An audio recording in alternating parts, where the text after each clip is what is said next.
한밤중에 일어나서 보니까 지진이 일어나서 감옥문이 다 열리고 죄수들이 착고가 다 풀려 있습니다. 큰일이 났죠. 간수가 죄수들을 이렇게 지키고 있어야 되는데 감옥문이 다 열려버리고 그 묶여있던 착고가 다 풀어지니까 놀랄 일입니다. 당시에 죄수를 놓친 그 간수는 그 죄수가 도망하거나 그러면은 그 형벌을 대신 받아야 됐습니다. 그러니까 이제 이 바울과 실라와 또 이제 그 흉악범들이 깊은 곳에 있었다는 것은 지하에 아주 그 범죄자들이 깊은 감옥의 지하에 있었을 겁니다. 그러니까 자신도 이제는 나도 죽겠구나 생각을 하고 자결을 하려고 했습니다. 그때 그 모습을 보고 바울이 외칩니다. 내 몸을 상하지 말라. 우리가 다 여기 있다. 이 간수가 정신을 차려서 보니까 바울을 포함한 모든 죄인 수들이 도망가지 않고 그 자리에 그대로 있는 겁니다. 이것을 본 간수가 여러 가지 복합적인 감정이 밀려들면서 즉시로 엎드려서 내가 어떻게 해야 구원을 받으리까 그렇게 묻습니다.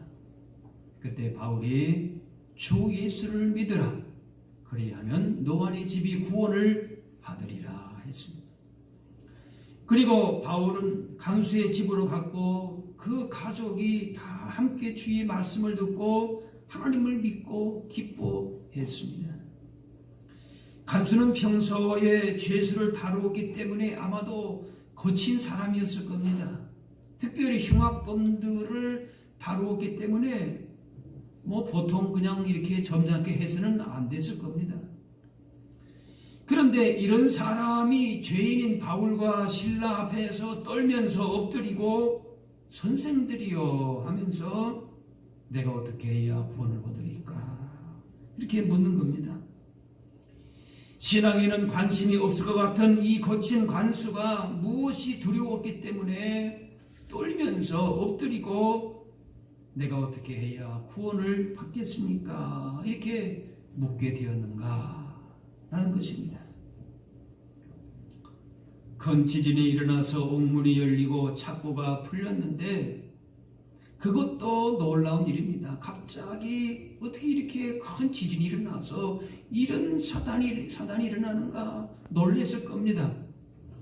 그런데 죄수들이 한 명도 도망하지 않았습니다. 그 상황에서 죄수들이 도망가지 않았다는 사실에 이 간수는 아마도 더 놀랐을 겁니다. 그 순간 이거는 이 죄수들은 흉악범들이라 그냥 다 도망갔을 거다. 그렇게 그냥 생각을 하고 자기를 하려고 했습니다. 그런데 보니까 가만히 있는 거예요, 죄수들이. 그래서 전혀 이 정말 도망가지 않을 뿐만 아니라 오히려 그 특별히 바울과 실라의 얼굴을 보니까 너무나도 평안한 거예요. 전날 차로 잡혀가지고 간수에게 자신에게 아마도 맞았을 겁니다. 그러면 굉장히 고통스러울 거 아니겠어요? 그런데도 얼굴이 평안한 겁니다. 이런 모습을 보면서 전에는 그 어떤 죄수에게도 보지 못했던 그런 정말 사람에게서는 나타날 수 없는 그런 전혀 다른 차원의 모습을 이 간수가 보았습니다. 그래서 죄인을 다루고 있는 간수지만은 오히려 거꾸로 내가 어떻게 해야 구원을 받을 수 있습니까? 하고 물어본 겁니다. 이것은 단순히 그냥 내가 기독교로 개종하고 싶다, 교회에 나오고 싶다 그 정도로 단순한 호기심이 아닙니다. 지금 바울과 실라는 언제 사형에 처할지 모르는 비참한 지경에 빠진 자들인데 이렇게 간수가 이 죄수 앞에 엎드린 것은 그 정도가 아닙니다. 나도 저 사람들처럼 그렇게 살고 싶다. 이런 상황 가운데에서 저러한 어떻게 얼굴빛을 낼 수 있을까? 그런 마음이 생긴 겁니다. 단순히 그냥 그 종교를 한번 내가 한번 믿고 싶다 호기심이 아니라 너무나도 그러한 모습에 놀라서 어떻게 내가 그 구원을 그런 변화를 나도 같이 경험할 수 있겠는가? 그런 간절한 소원이 있었던 것이지. 간수는 아마 낮에 바울과 실라를 매로 때린 사람이었을 것입니다. 그런데 그 모습에는 전혀 그 간수를 향한 원망과 불평이 없습니다. 억울함이 없습니다. 간수는 차라리 이런 가운데에서 죽는 것이 낫다 그렇게 판단했는데, 감옥에서 지금 피할 수 있는 기회가 왔음에도 가만히 앉아서 도망을 가지 않고 죽음을 기다리는 사람이라면은 대체 그 사람들은 어떤 사람인가? 무엇인가 있다 그렇게 생각했습니다. 절망적인 상황을 넘어서서 구원의 세계가 있다 그렇게 깨닫게 된 것입니다. 성도들은 세상으로부터, 불신자들로부터 당신이 믿는 종교가 진짜 참 종교인 것 같다. 어떻게 해야 당신과 같은 그런 모습으로 살아갈 수 있는가? 당신의 모습을 보니까 당신이 믿는 예수님 나도 믿고 싶다. 지금 그 얘기입니다. 바로 성도는 그런 말을 듣기 위해서 이 땅에 보냄을 받은 자들입니다. 자, 이 바울과 실라는 그렇다 치더라도 다른 죄수들도 착고가 풀렸는데도 그들마저도 전혀 도망할 생각을 안 하는 겁니다. 물론 큰 지질이 났으니까 정신이 없을 수도 있었겠죠. 그런데 자칫 그냥 거기 있다가는 죽을 자기가 수일 수도 있고 흉악한 그 언제 나올지도 모르는 상황 가운데서 옥문이 열리고 착고가 풀어졌으면은 일단은 도망가려고 하지 않겠습니까? 그런데 전혀 도망갈 생각을 하지 않았습니다. 그 이유는 그들이 사도들이 하는 행동을 주의 깊게 보았기 때문일 것입니다. 사도들을 보니까 큰 죄를 범한 사람들이 아니, 단지 예수님의 이름으로 기도해서 귀신을 쫓아내서 여정을 자유하게 한 것뿐입니다. 오히려 칭찬을 받아야 될 사람들이지요. 그런데 그렇기는커녕 예수님을 전했다는 그 이유만으로 실컷 두들겨 맞고 자기들과 같이 흉악범이 오는 지하 감옥에서 갇혔다는 것을 알았습니다. 그런데 그럼에도 불구하고 밤새 그 안에서 감사하고 찬양하고 그랬어요. 그래서 아마도 옥문이 열리기 전부터 도대체 저 사람들은 어떤 사람들이길래 이런 상황 가운데 저렇게 찬양하고 기뻐하고 감사하는가 생각을 쭉 하고 있었을 겁니다. 전혀 불평하는 원망하는 모습이 아닌 것이었습니다. 그런데 그런 가운데 있다가 땅이 진동하고 옥문이 열리고 자기들의 착고까지 풀리는 것을 경험합니다. 처음에는 무슨 이런 일이 있는가 놀랐겠지만은 곧바로 사도들을 다른 눈으로 쳐다보았을 겁니다. 이건 분명히 우연히 그냥 자연현상으로 일어난 것이 아니라 저들을 통하여서 저들이 믿는 신이 뭔가 역사하는 것이다 직감적으로 느꼈을 겁니다. 도대체 어떤 사람들인가? 저들이 믿는 신은 어떤 분인가? 나도 저들이 믿는 신을 믿고 저들처럼 살 수는 없을까? 그런 생각을 한 것이기 때문에 도망가지 않았던 거지. 그래서 오히려 꼼짝 못하고 그 앞에 있었던 것입니다. 그러면서 이 광경을 다 본 간수가 더 놀랍고 두려워진 겁니다. 지진이 일어나고 옥문이 열린 것이 문제가 아닙니다. 어떻게 이런 일이 있을 수가 있는가? 저 흉악범 죄수들이 어떻게 그 자리에 가만히 있단 말인가? 그러면서 죄수인 이 바울과 실라를 향해서 높여줍니다. 선생들이요, 내가 어떻게 하여야 구원을 받으리까? 이런 질문이 저절로 나올 수밖에 없는 상황입니다. 내가 어떻게 하면 구원을 받을 수 있는가? 이 질문은 인간이 세상에 태어나서 죽기 전에 반드시 물어야 하는 질문입니다. 인간의 연약함을 느끼는 그런 인생의 때가 반드시 오게 되어 있습니다. 아무리 힘이 있는 것 같아도 사실은 말을 안 해서 그렇지 인간이 철저하게 비참하고 나약한 존재라고 하는 사실을 사람들은 누구나 다 깨닫게 됩니다. 자신의 문제뿐만이 아니라 여러 가지 이런 자연을 통해서 볼 때에 그런 인간으로서는 감당할 수 없는 고난과 어려움을 만나게 될 때에 이런 생각을 한두 번은 하게 될 것입니다. 간수는 내가 어떻게 하여야 그렇게 묻습니다. 구원의 조건으로 무엇을 행해야 되는지를 묻고 있습니다. 다시 말하면 이런 놀라운 일을 경험하게 되는데 이런 구원이 어떻게 해야 됩니까? 어떤 선행을 해야 됩니까? 어떤 무슨 조건이나 또 어떤 수련이나 어떤 수행을 해야만 됩니까? 그렇게 묻는 것입니다. 그러나 구원은 무엇을 행함으로써 얻어지는 대가성이 아닙니다.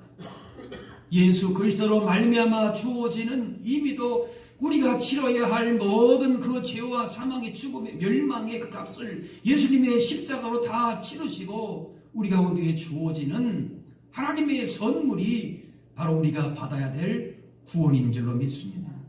그래서 주어진 답이 무엇입니까? 주 예수를 믿으라. 따라합시다. 주 예수를 믿으라. 네.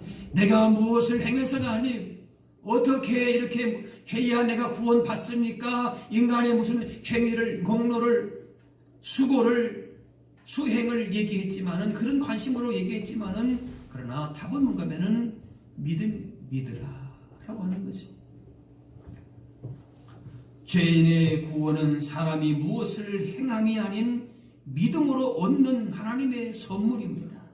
그래서 갈라디아 말씀에 사람이 의롭게 되는 것은 구원받는 것은 하나님의 복을 경험하는 것은 그런 말이 율법의 행위로 말미암음이 아니요 오직 예수 그리스도를 믿음으로 말미암는 줄 알므로 우리도 그리스도 예수를 믿나니 그랬습니다. 그러면서 율법의 행위로서는 의롭다함을 얻을 육체가 없느니라 그랬습니다. 사람이 자신의 죄값을 무슨 행위로 갚을 수 있다면은 주님께서도 얼마든지 그러면 갚으라 하실 겁니다. 그러나 죄는 무슨 행위로 갚아질 것이 아닙니다. 예를 들어서 사기꾼이 크게 사기를 쳐서 남의 재산을 축내고 남의 가정을 파괴하기까지 했습니다. 그런데 이런 사람이 죄를 몇 가지 죄를 몇 가지 선행으로 해결이 되겠습니까? 사람을 죽여놓고 평생 거행을 한다고 죽은 사람이 살아나지를 않지요. 더군다나 죄는 인간을 향한 것이 아니라 하나님을 향한 것입니다. 하나님을 반역한 사건입니다. 그러므로 하나님이 해결해 주시지 않는 한은 그 죄와 죽음의 문제는 결코 해결될 수가 없습니다. 하나님 주시는 이런 놀라운 구원의 변화는 경험할 수가 없습니다. 하나님만이 인간의 근본적인 죄의 문제를 해결해 주시고 그래서 예수 그리스도를 믿게 하심으로 예수님을 의지하고 천국을 우리 가운데에 보장해 주시면서 하나님의 자녀로서의 신분과 모든 특권과 구원의 복을 주시는 것입니다. 간수는 지금까지 단 한 번도 경험해보지 못한 사건 속에서 심하게 마음에 요동합니다. 그래서 오직 하면은 자기를 하려고 했습니까? 그런데 그런 모습과는 달리 지극한 평온을 누리고 있는 바울과 실라를 보면서 저 사람이 받은 구원은 무엇이, 저 사람이 섬기는 신은 무엇인가? 그렇게 구원의 길을 묻고 있습니다. 그래서 죄수를 다루어야 될 간수가 오히려 말을 높여서 선생들이여 내가 어떻게 하여야 구원을 받으리까 묻는 것입니다. 효과적인 전도가 되려면은 불신자들로 하여금 이러한 질문을 우리에게 묻도록 해야 합니다. 사도들처럼 기적을 일으키라 그런 뜻이 아닙니다. 불신자들의 삶의 방식과 인생관에 강력한 도전을 줄 정도로 신자들의 삶의 방식과 인생관이 그들과는 차별이 있어야 된다 그 말이지. 불신자들이 성도에 사는 모습을 보고서 자신들이라면 도저히 살 수 없는, 소망이 없는, 벌써 죽거나 미치거나 했을 그런 상태에서 어떻게 저런 모습을 보일 수 있는가? 이해할 수 없다. 그런 말을 하게 하는 것입니다. 그런데 오히려 반대로 차라리 나는 예수를 안 믿을지언정, 교회는 안 나갈지언정 당신과 같은 그런 모습으로 나는 믿고 싶지는 않다. 차라리 나는 안 믿고 말지 당신의 모습을 보니까 나가려고 하는 마음도 없어지더라. 그런 말을 오히려 들으셔야 되겠습니까? 예수 믿는다고 볼 수가 없겠지. 그래서 불신자들로부터 우리가 입으로만 전하는 것이 아니라 당신이 믿는 종교가 당신의 모습을 보니까 참 좋은 것 같다. 당신이 예수 믿는 그 예수를 나도 믿고 싶다. 그런 말을 들어야 전도가 되는 것입니다. 믿지 않는 영혼을 위해서 뜨겁게 기도하고 예수 그리스도의 복음을 전해야 할 것입니다. 그런데 입으로만 전하는 것이 아니라 세상 사람과 다른 방식으로 살아가는 것을 보여주어야 합니다. 바울과 실라가 그렇게 옥문이 열렸을 때에 이때가 기회다 하고 그냥 간수가 어찌 되든 말든 그냥 나갈 수도 있었겠죠. 그런데 간수가 자결하려고 하는 모습을 보면서 그를 말리고 그 가운데 받은 충격을 오히려 감싸주고 위로해주고 가정을 향해서도 나아가서 그 가정에게 복음을 전하고 그런 모습을 통하여서 그 가정에 온전한 구원이 임하게 된 것입니다. 입으로만 전하는 것이 아니라 세상 사람과 다른 방식으로 살아가는 것을 보여주어야 합니다. 우리의 삶을 통해서 예수님의 향기가 전해지는 살아있는 전도지가 되는 것입니다. 전도지만 전해주는 것이 아니, 무엇만 전해주는 것이 아니라 우리의 모습을, 말과 우리의 언행 심사를 통하여서 예수님의 향기가 나타나는, 따라합시다, 살아있는 전도지가 되겠습니다. 바울과 실라는 자신들이 설령 감옥에 갇혀서 고통을 받다가 억울하게 죽는다고 해도 그것이 절대 무의미한 일일 수가 없습니다. 그것은 하나님 앞에서 향기로운 삶으로 평가되기 때문에 그렇습니다.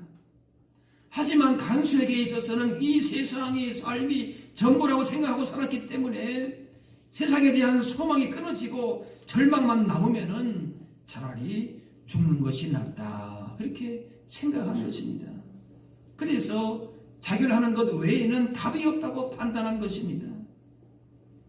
그런데 그렇게 죽으려고 했던 간수가 바울과 실라를 만나게 되면서 인생의 모든 것이 다 무너진다 해도 그것이 끝이 아니고 극한 고난 가운데에서 인생에 답이 없는 그런 시간을 보낸다 할지라도 그것이 의미 없는 시간이 아니라는 사실을 바울과 실라를 통해서 보는 겁니다. 우리는 인생의 소망이 어떤 세상의 끈이 끊어질 때에 거기서 나는 인생의 끝이다, 이것이 내 인생에 무슨 의미가 있겠는가 하고 그냥 포기하고 될 대로 되라는 식으로 인생을 죄악 가운데 살아가는 사람들이 얼마나 많습니까? 그런데 오히려 간수는 그런 극심한 고난 가운데에서 인생의 대전환점을 맞이하게 되었습니다. 인간이 하나님을 생각하고 구원에 대해서 진지하게 고민하게 만드는 것은 대체로 이러한 인생의 고난과 죽음이라고 하는 현실 앞에서 그렇습니다. 단순한 죽음의 두려움만이 아니라 죽음에 이르게 하는 인생의 수많은 도전들 앞에서 인간은 한없이 나약함을 느끼게 됩니다. 그야말로 인간은 미미한 존재일 뿐이라고 하는 사실을 깨닫게 됩니다. 그래서 그렇게 큰 고난 앞에 선 인간은 간수처럼 내가 어떻게 해야 구원을 받을 수 있겠습니까? 그렇게 두려움과 떨림의 자세를 갖추게 됩니다. 두려움과 떨림은 자신을 낮춘다는 말입니다. 자신을 낮출 때에 구원에 대해서 진지하게 묻게 됩니다. 구원에 떠는 상황 가운데서도 간수는 바울과 실라를 통해서 새로운 구원의 세계에 대한 빛을 보게 된 것이고, 이런 간수에게 사도 바울은 예수 그리스도의 복음을 전했습니다. 인생의 어떤 궁지로 몰린다 할지라도, 인간으로서는 도저히 해결할 수 없는 그런 상황 속에서도 하나님은 우리 가운데에 빛을 비춰주시고 인생에 대한 진정한 답을 우리에게 주시는 분인 줄로 믿습니다. 다른 답이 아닙니다. 주 예수를 믿으라. 그리하면 너와 내 집이 구원을 받으리라. 하나님은 누구든지 그 어떤 상황에서도 겸손히 예수 그리스도를 믿고 의지하면은 하나님의 자녀로 그 즉시로 인정해 주십니다. 영생을 주시고 천국을 보장해 주십니다. 하나님의 자녀로서의 그 모든 존귀한 영광스러운 신분과 특권을 다 허락해 주십니다. 이것이 하나님이 주신 구원입니다. 이 세상이 전부인 줄 알고 살던 사람이 이 세상이 전부가 아니라 다음 세상이 있음을 경험하는 것입니다. 이 세상이 아무리 힘들고 어렵고 허무한 삶을 산다고 할지라도 그것이 끝이 아님을 경험하게 되는 것이고, 세상에 주는 것들만 바라보며 그 안에서 인생의 답을 찾으려고 했던 사람들이 하나님 안에서 주시는 참된 만족과 기쁨과 감사를 발견하게 되는 것입니다. 그 방법과 길이 다른 데 있지 않더라는 것입니다. 그리고 장차 우리가 영원토록 거해야 할 본향 하나님 나라가 있음을 보게 되면서 이 땅에 더 이상 연연히 하지 않는 것입니다. 이 땅에서의 삶이 다가 아니구나. 우리가 눈에 보이고 손에 잡히는 것이 인생의 전부가 아니구나. 내가 이 땅에서도 누려야 될 것이 이러한 복이 다가 아니라고 하는 사실을 그 가운데에 느끼게 되면서 저 바울과 실라가 지금 이런 가운데서도 저 천국의 복을 누리고 있구나. 그 기쁨과 감사가 있구나. 예수 믿는 그 믿음 안에 구원받은 자의 복을 누리고 있음을 보게 된 줄로 믿습니다. 물론 다가올 천국만을 바라는 것이 우리 인생의 전부는 아닙니다. 하지만 우리가 장차 누릴 천국의 영광을 바라볼 때에, 부활의 영광을 바라볼 때에 현재 우리의 삶도 더욱 빛나게 되고 세상에서 느낄 수 없는 기쁨과 감사가 넘치는 복된 삶을 살게 되는 것입니다. 간수에게 주 예수를 믿으라 전했더니 간수가 예수를 믿고 마음속에 평안함을 누리게 됩니다. 그렇지 않고서는 그 바울과 실라를 데리고 자기 가족들에게 가문에게 가서 예수 믿으라가 그렇게 세례받게 할 수가 없지요. 자기 자신도 지금 이렇게 옥토가 흔들리게 되었는데 이 다 이렇게 풀려지게 됐는데 자신도 불안하지요. 그런데 그 복음을 받고 보니까 이 간수의 마음이 일순간에 바로 직전에 죽으려고 했던 그 간수가 이렇게 변화가 된 것이, 그 마음의 평안함과 기쁨이 회복이 된 것이, 그래서 밤중에 온 가족을 함께 모이게 해놓고 바울이 전하는 구원의 말씀을 듣게 했습니다. 주 예수를 믿으라. 바울이 담대하게 그 간수의 식구들에게도 전하고 세례받게 하고 함께 하나님을 찬양하고 기뻐했다는 말씀이 나옵니다. 기독교는 다른 것이 아닙니다. 예수님을 믿음으로 변화받는 종교이고 그 예수님을 믿음으로 말미암아 변화받는 모습을 나타내는 것이 바로 우리가 해야 될 사명이고 교회에 마지막 우리에게 부어주신 지상 최대의 명령인 줄로 믿습니다. 우리가 전하는 전도의 말은 주 예수를 믿으라는 겁니다. 예수님을 떠난 기독교는 없는 것입니다. 교회가 줄 수 있는 것은 세상의 금과 은이 아닙니다. 또한 어떤 친절이나 우정과 관심의 차원을 넘어서는 것입니다. 바로 예수 그리스도인 친절과 우정과 취미생활과 좋은 인간관계 이런 것들은 다른 곳에서도 우리가 얼마든지 얻을 수가 있습니다. 그러나 예수 그리스도는 유일하게 교회가 베풀 수 있는 사명과 능력을 부여받은 것입니다. 우리 예수 믿는 사람들이 한 영혼, 세상에 천하보다 귀한 영혼을 구원할 수 있는 그런 자격이 우리 가운데에 있다라는 겁니다. 얼마나 귀합니까? 교회의 본질적인 사명은 바로 예수 그리스도의 이 복음을 가지고 영혼을 구원하며 하나님 나라의 확장을 하는 이 사명임을 다시 한번 확인하면서 이 사명을 잘 감당할 수 있어야 할 줄로 믿습니다. 예수님 안에, 예수님을 믿는 믿음 안에 구원이 있음을 다시 한번 우리가 기억하고, 어떻게 하여야 구원을 받으리까? 이렇게 참된 구원의 길을 찾았기를 원하는 영혼들을 향해서 예수 그리스도의 이 구원의 능력을 가지고 확신 가운데 나아가서 그들로 하여금 이 세상과는 전혀 차원이 다른 천국의 삶을 경험할 수 있게 해야 할 줄로 믿습니다. 우리 주위에 인생의 참된 소망을 잃어버리고 헛된 것을 쫓아서 방황하고 죄 가운데에 멸망의 길로 가고 있는 많은 영혼들을 우리가 바라보면서 그들을 향해서 예수님의 구원의 소식을 전하고 그들을 마음에 품고 기도하고 보다 적극적으로 주님 앞으로 인도해낼 수 있는 저와 여러분들이 다 되실 수 있기를 주의 이름으로 축원합니다. 기도하겠습니다. 사랑의 하나님,